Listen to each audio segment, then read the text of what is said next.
માયાની જ વાત ચાલે છે અને માયામાં બેઠા છે. માયામાં બેસીને વાત સાંભળવાની છે અને એવી દિવ્યતા પ્રાપ્ત કરવાની છે. વાતો તો એવી અદ્ભુત થાય છે, બધા પ્રસંગો પણ એટલા અદ્ભુત છે કે આપણને શાંતિ શાંતિ થઈ જાય એવી વસ્તુ છે. એક એક પ્રસંગ લઈને એક એક વાત એવી છે કે જે માયાનું સ્વરૂપ આપણે બરોબર રીતે સમજાય તો પછી ભગવાનને વિશે કોઈ જાતના ભાવ ફેર થાય નહીં. માયાનું સ્વરૂપ જ સમજવાની વાત કરી છે. ઝેર વસ્તુ સમજાય છે તો પછી એનો કોઈ દિવસ ભાવ ન થાય, ગમે એટલું થાય તો પણ. ઝેર વસ્તુ છે એને સમજ્યા કે ઝેર એટલે ઝેર, એમાં મરી જ જવાય, એને અડાય જ નહીં. ઝેર છે એને અડે તો પણ મરી જાય માણસ. કેટલી વખત ખાય નહીં પણ અડે તો. કેટલાક ઝેર છે જુએ તો મરી જાય, આમ જુએ ને તો એને ઝેર ચડી જાય. નથી જતું કોક જોડે, કોકને જોઈને ઝેર ચડી જાય, કોકને જોઈને ઝેર. એટલે આપણને મનનો આમ તેમ થઈ જાય છે. એમ ઝેર પણ એવું છે કે એને જુઓ એટલે તમારા મય અંદર થઈ અને મરી જવાય. એટલે જોવાથી, અડવાથી, સ્પર્શ કરવાથી અને ખાવાથી પણ મરાય છે. પણ એ સમજ્યું જ, આપણે સમજ્યા છે તો સ્વપ્નમાં પણ કોઈ કહે કે જરા બહુ સારું છે, જેમ કોઈ કહે લે ખરા, અરે ભાઈ મર્યા પછી શું તો આ તો ઝેર તો મરવાની વાત છે, તો એને આપણે વિચાર જ ના થાય. સ્વપ્નમાં કંઈ મરાતું નથી. સ્વપ્નમાં તો કંઈ ખાઈ ગયા હોય ઝેર તો કંઈ મરી નથી જતા, પણ એનોય અભાવ, સ્વપ્નમાંય અભાવ, ત્રણેય અવસ્થામાં અભાવ જેનો થઈ ગયો છે. માયાનો જેને ત્રણેય અવસ્થામાં સ્થૂળ સૂક્ષ્મને કારણ ત્રણેયમાં એનો અભાવ છે કે એને જોઈએ, એની વાત સાંભળીને આપણને દુઃખ થાય, આગળ તેનો ત્યાગ થઈ જાય. એવી રીતે જો આપણને એ સમજાયું હોય તો પછી ભગવાનને વિશે કોઈ જાતનો વાંધો આવે નહીં, ભક્તિ કરવામાં, સત્સંગ કરવામાં.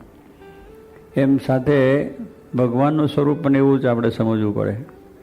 જે એમને વાત કરી છે કે ભગવાનના સ્વરૂપમાં પણ સંકલ્પ વિકલ્પ થઈ જાય, એમાં પણ કેટલી શંકાઓ થાય, એમાં પણ કેટલી ગડબડ થઈ જાય. તો એને કરીને પાછું આપણે દુઃખ. એટલે ભગવાનનું સ્વરૂપ કહ્યું ને, સાકરનું નારિયેળ.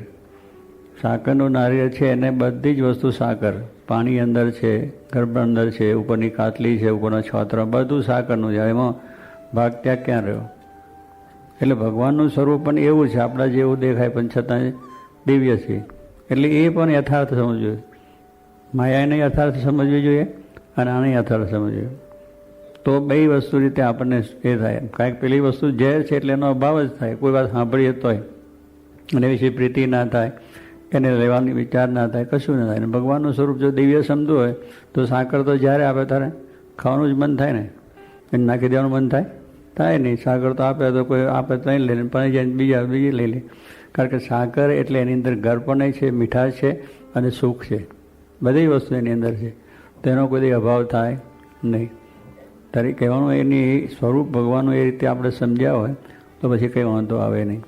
ત્યારે એ વસ્તુ બરાબર આપણે દ્રઢ કરવાની છે. જે વસ્તુનું યથાર્થ જ્યારે જ્ઞાન થાય છે ત્યારે એનો ત્યાગ થાય છે અને યથાર્થ સ્વરૂપ સમજાય ત્યારે એમાં પ્રીતિ થાય છે. જેને જેને પ્રીતિ થઈ છે એને ભગવાનનું સ્વરૂપ યથાર્થ સમજાયું પછી એમાંથી કોઈ દિવસ પાછા પડ્યા નથી. ભક્તોના બધા દ્રષ્ટાંતો વિધાન ઘણા છે કે એ રીતે સમજ્યા એટલે એમાં દુઃખ આવ્યું, સુખ આવ્યું, મુશ્કેલી આવી, ગમે તે દેશકાળ આવ્યા, પણ ભગવાનમાંથી પડ્યા નથી, ભગવાનનો ભજન કીર્તનમાંથી પડ્યા નથી. તો એ સ્વરૂપના વિશે દ્રઢતા થઈ હોય પછી વાંધો જ નહીં કે ભગવાનના સ્વરૂપ છે એની અંદર સર્વ પ્રકારે સુખ ને સુખ જ છે, એમાં દુઃખ છે જ નહીં.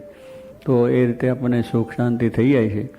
એટલે કહેવાનું સુખ જેમ આંબો છે, એમ આંબાનું ફળ ના આવે તો પણ આંબો જ છે, નક્કી છે, એમાં કંઈ આપણને કોઈ શંકા નથી થતી કે ચાલો એ આંબો હશે કે નહીં હોય. એમ ભગવાનના સ્વરૂપમાં પણ આપણને શંકા ન થાય. બરાબર કે ઈશ્વરે બતાવે ખરા, ના બતાવે ખરા.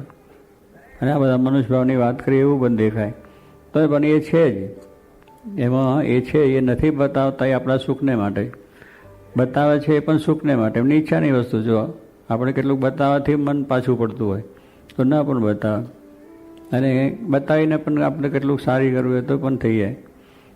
ખવડાવીને આપણે મિષ્ટાન ખવડાવીને રોકાડવો, કેટલી વખત મિષ્ટાન ના ખવડાવીને રોકાડવાનું. હવે આપણને થાય કે આ મિષ્ટાન મોદો પડ્યો છે ને એને જ આવું કેમ ખવડાવે. જો કઈ વાર કોઈ મોદો હોય ને તો કંઈ દૂધ પાક 2 માટકા વધારે આપે, મટી જશે, રોગ મટી જાય, તાવ મટી જાય, પણ ભાઈ આ હળીએ છે પણ કહેવાનું શું કે એમને ખવડાવે. આપણને થઈ જાય કે સ્વામી આ રીતે પાન કરીને જમાડે છે, બિચારો મોદો છે ને આટલું બધું જમશે ને અમારી પાસે મોદો પડશે વધારે. પણ એની અંદર પણ એ વસ્તુ છે કે એને એ કળા બધી આવડે છે, ખવડાવીને રોકાણો છે.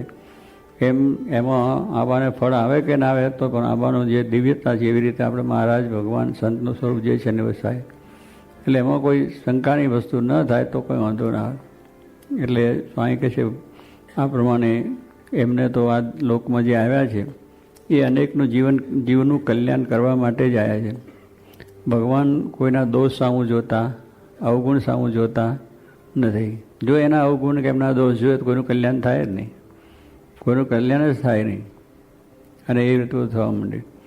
તો કહેવાનું શું છે કે આવી રીતે ભગવાન છે એ કલ્યાણ કરવા માટે જ આવ્યા છે. એને કોઈની પ્રત્યે રાગ દ્વેષ નથી, મારું નથી, તારું નથી, આ મારો છે, આ બીજાનો છે, આ મારો નથી, એવા ભાવ જ નથી.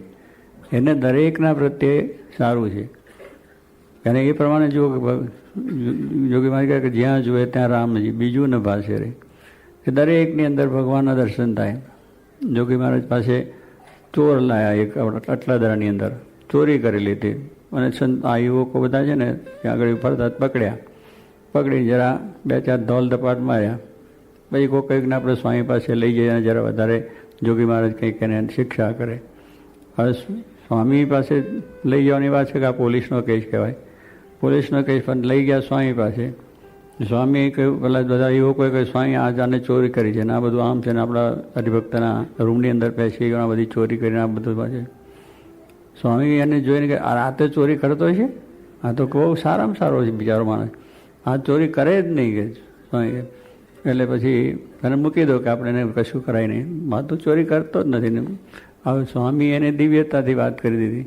પેલા બધા છોકરાઓ બિચારા ઢીલા પડી ગયા કે આપણે તો મારી લાયા ને સ્વામી છોડી મૂક્યો, આપણે ઉલટા જૂઠા પડ્યા. પણ કહેવાનું શું કે સ્વામીને એવું પણ પહેલાંને શું થયું કે પછી એટલો બધો ગુણ આવી ગયો એને કે આ સ્વામી જો ના હોત તો મારી રોટલી બરોબર કરત અને મારા વાડકા ઢીલા કરી નાખ્યા હતા છોકરાઓ બધા. પણ સ્વામી મારા બોલ્યા એટલે એને ગુણ આવી ગયો.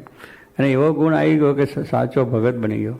ચોરી કરવાનું મૂકી દીધું અને સાચી ભક્તિ કરતો થયું. જો કેટલો ફેરફાર થયો કે એવું માણસની અંદર પણ એમને જોવાની દ્રષ્ટિ એવી છે. આપણે એને ચોર જોઈએ છીએ, એને સાવકાર જોઈએ છે, એટલી ભરે છે. કારણ કે એની અંદર એટલા જે ભગવાન એને જુએ છે. એમને આ ઉપરના સ્થૂળ શરીરને જોવાનું નથી. સ્થૂળ શરીર તો બધું જુદી જાતનું બધું છે, પણ અંદરનો જે આત્મા, અંદર જે પરમાત્મા છે એ દ્રષ્ટિ જ્યાં જોઈએ ત્યાં રામજી. એટલે પછી દરેકની અંદર એ જોઈને જ એના પ્રત્યેનો ભાવ રાખી અને આખું કાર્ય કરે છે. એટલે વાંધો નથી.